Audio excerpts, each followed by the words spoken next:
Tēnā tātou katoa, so I thought I'd give the tuahine Lee's Waiata a bit of a crack. I know she sounds way better than me, but hei aha. Mai te awa ki te moana, free Palestine.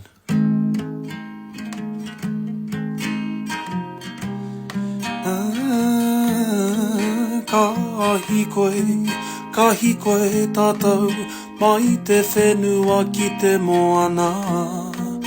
Moa ke tonu, ka whawhai tonu mātou, Tūturu whakamaua kia tīna. Ki a kaha, ki a māia, ki a manawanui tēnei wā.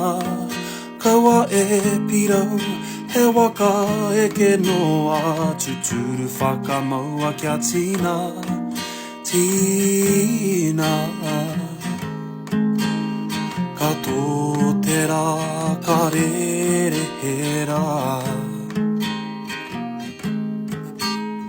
Ka tō te rā, he rā ki tua.